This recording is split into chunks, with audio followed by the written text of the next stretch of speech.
Number 2, खतना के अहद के बाद अब्राहम का नाम अब्राम नहीं रहता बल्कि अब्राहम रखा जाता है। पैदाइश 17 बाप आयत नंबर 4 और 5 पढ़ दें। देख मेरा है तेरे साथ है और तू सब कौमों का बाप होगा और तेरा नाम फिर अब्राहम की नहीं कहलाएगा बल्कि तेरा नाम अब्राहम होगा क्योंकि मैं तुझे बहुत कौमों का बाप ठहरा दिया है। अच्छा, बाइबल कह रही है कि खुदावंद ने कहा कि मैंने तुझे बहुत सी कौमों का क्या ठहरा दिया है? बाप ठहरा दिया। अब सवाल यह पैदा होता है कि खुदावंद ने ईमानदारों का अब्राहम को क्या ठहराया है? बाप ठहराया। आज हर मसीह बहन भाई का यह दावा भी है कि जी बाप अब्राहम हमारा क्या है? तो बाप से तो यह कहा गया कि तेरी नस्ल में सब जो फर्जंदे नूरीना है वो क्या कराएं जी? अपना खतना कराएं। भाई अगर आपका खतना नहीं हुआ तो कैसे? एविडेंस ही नहीं है ये साबित हो। अगर आपका खतना नहीं हुआ तो ये साबित हो गया कि आप अब्राहम के बच्चे नहीं है। और अगर आप मख्तून है तो ये साबित हो गया कि आप अब्राहम के क्या हैं? फर्जंद है। और दूसरी बात यहां लिखा हुआ है कि बरकत कब मिलती है जी? मोहतरम बाप अब्राहम को मुबारक हाली कब मिली? नाम कब तब्दील किया गया? खतना के बाद। हालेलुया। इसहाक जो है उसे क्या बाइबल में कहा गया? वादा का। आपको पता ही है क्यों कहा गया? इस पर बहुत बड़ी टीचिंग है, बहुत बड़ी कमेंट्री है यहूदियों की, और खास तौर पर मिसियानिक यहूदियों की। बात यह है कि वादा का फर्जंद इसलिए कहा गया है कि अहद, खतना का जो अहद है, अहद का मायने क्या था? वादा, कसम, कौल, ऐसा ही है जी। इसहाक तब तक पैदा नहीं हुआ जब तक अब्राहम का खतना नहीं हुआ।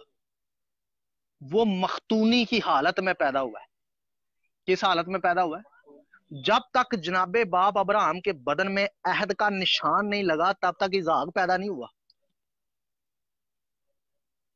ऐसे नहीं इसहाक को वादा का फर्जंद कहा गया। हालेलुया। और ठीक 8वें दिन उसका क्या किया गया? खतना किया गया, क्योंकि वो क्या है? वादा का फर्जंद है। और इसहाक का नाम, इसके जो मायने हैं, मुस्कुराहट है, खुशी है। और अम्मा सारा ने कहा कि खुदा ने हमें क्या किया है? हंसाया है।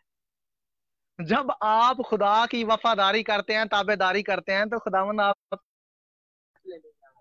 आपको मुबारक हाली देता है, आपको बारूक करता है। हालेलुया। ये क्यों लोग बेबरकते हैं? इनकी जिंदगी से बीमारियां खत्म नहीं होती क्योंकि ये नामख्तूनी जिस्म में होती है। हाँ जी। आखिरी जो मेरा पेज है उस पर कई किस्म की बीमारियां जो है मैंने मेंशन की हैं जिसकी बुनियाद नामख्तूनी होती है।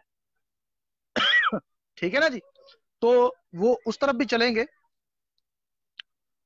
नंबर 3, जो मिरास अब्राहम को दी गई है उसका वारिस वही है जो अब्राहम की नस्ल से है, जो अब्राहम की, और जिसके जिस्म में खतना का अहद है। मिरास किसकी है जी? अब्राहम से जो वादा किया गया मिरास का, वो किन से किया गया? उसकी नस्ल से। और जो नस्ल होगी वो नामख्तून होगी या मख्तून होगी? ठीक है ना जी। पैदाइश 17 बाप आयत नंबर 8 पढ़ दें। कलाम खुदा में यूं लिखा है, और मैं तुझको और तेरे बाद तेरी नस्ल को कनान का तमाम मुल्क जिसमें तू परदेसी है ऐसा दूंगा कि वो दायमी मलकियत हो जाए और मैं उनका खुदा हूंगा। आमीन। हालेलुया जी। हालेलुया। तो ये मिरास जो है अब्राहम और उसकी नस्ल की है। हालेलुया। ईमान लाने वाले अब्राहम की नस्ल है, इसलिए उनका जो यहोशुआ हमशिया के वसीले अब्राहम की नस्ल है, खतना जरूरी है।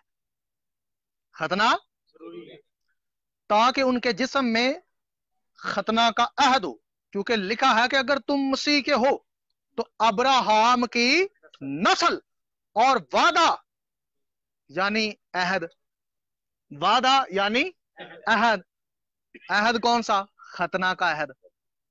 वादा यानी खतना के अहद के मुताबिक वारस भी हो। हालेलुया जी। वादा भी मैंने आपको पढ़ाया है कि नहीं?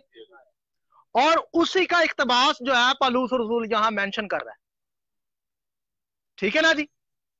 तो वादा क्या किया गया, यानी अहद क्या था? ये सारी मिरास दूंगा, ये तेरी है, तेरी नस्ल की है, और उसका निशान क्या है? खतना। हालेलुया, बारू यीशु मसीह। तो ये नारे मारना कि हम अब्राहम की नस्ल हैं, अब हम मसीह में उसकी नस्ल हैं, ठीक है। जब अब्राहम की नस्ल में से औरतें जब पैदा होती हैं और मर्द जब पैदा होते हैं, तो उनके आगे से जब बच्चे पैदा होते हैं तो वो पैदाइशी तौर पर तो मख्तून नहीं होते, ऐसा ही है जी। पैदाइश के ठीक 8वें दिन उनका खतना होता है, मर्दों का, लड़कों का, ऐसा ही है। तो अब सवाल यह पैदा होता है कि जो भी यहोशुआ हमशियाह पर ईमान लाता है, वो ईमान लाने से पहले अपना खतना नहीं करा सकता अजनबियों में से, वो ईमान लाने के बाद ही खतना कराएगा।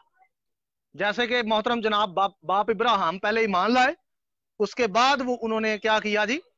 खतना कराया। ये तरतीब है, ये क्या है? तरतीब है, जिसको आज नजरअंदाज कर दिया गया है।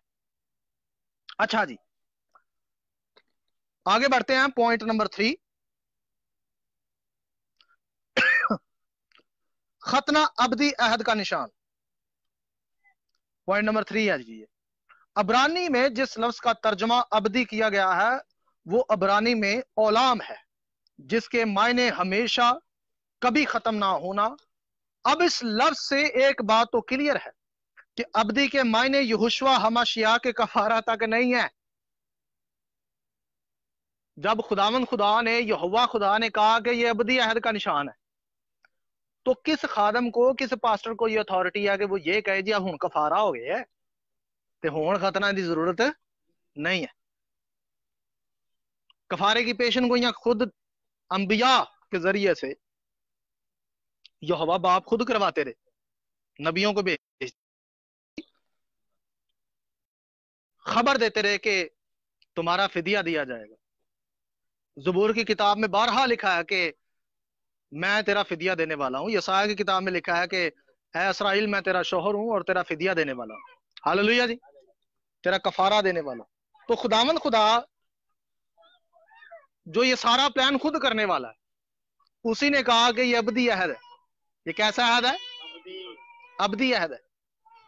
तो अब खुदावंद खुदा क्या अपनी बात से फिर सकता है?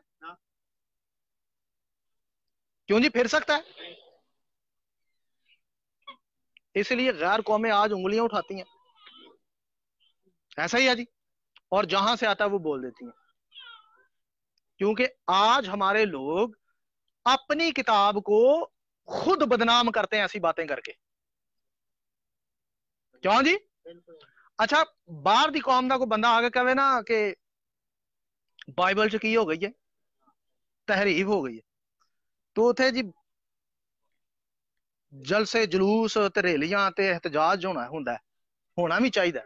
मैं भी इस गल ते एहतजाज करांगा कोई इंज कहेगा ते, क्योंकि खुदा दा कलाम ला तब्दील है, हालेलुया, और बेखता है।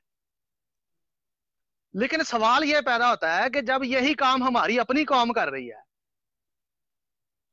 जिसका दिल करता है मुंह उठाता और कहता है जी बाइबल ते मनसूख हो गई, अद्धा अहदनामा ही मनसूख हो गया, अद्धी किताब ही मनसूख हो गई, हुण नवां मनना है ते पुराना, क्या ये कुफर नहीं है? ਇਹਦੇ ਵਾਰੀ ਰੇਲੀਆਂ ਤੁਸੀਂ क्यों नहीं ਕੱਢਦੇ? क्यों जी?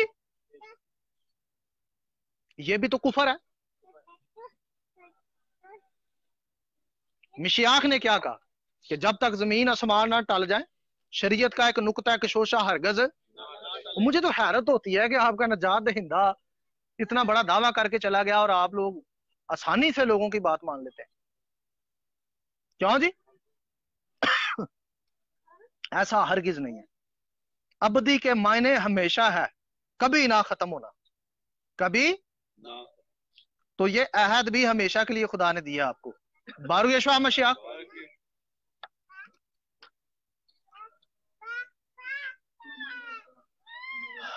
हालेलुया जी।